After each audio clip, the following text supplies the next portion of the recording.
What's up, y'all? So, this is for you guys who are considering, you know, getting your A&P license, Airframe and Powerplant. Um, it's a good step. I mean, it's a good decision. I think that being a mechanic, aircraft mechanic, is probably one of the most rewarding jobs that you can do.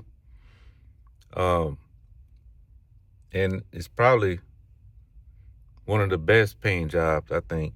You know, um, there's so many different levels to it. I mean, you can be an inspector. You know, uh, you start off as a mechanic, of course, and then you know, after 2 years, you can get your inspector. You know, you can just sign off other people's work. So I mean, there's so many different levels to you know this this field. Um, I mean, right now I'm working in the safety the safety side of the aviation field. I'm working as we do life rafts, uh, oxygen supply bottles. Rebuilding the valves. Um, we do fire bottles. We rebuild those and inspect them. Uh, so all the safety equipment that goes on the aircraft. That's a whole different side of, you know, being in aviation. Having having an A&P license, and opens so many doors. Right now we're starting a new section. We're getting ready to do the ULDs, so that's another section. And basically, since I'm pretty much the only one that has a A&P license in the shop, so that's opened up another door for me. Another pay raise. Now I'm gonna be the one who's training everyone in the company, how to work on these ULDs.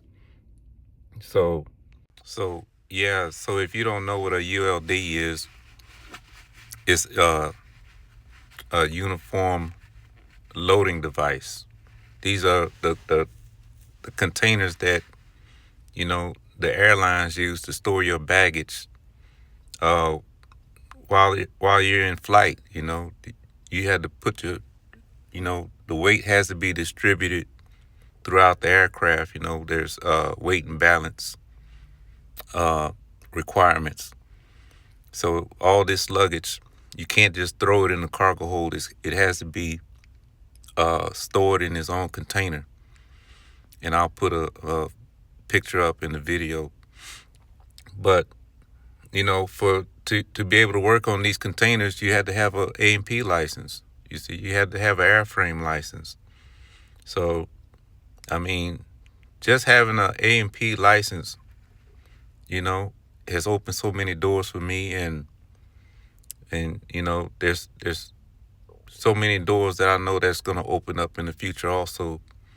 You can basically name your price. You're if you want to work in this field, having that license, I mean, makes yourself more marketable.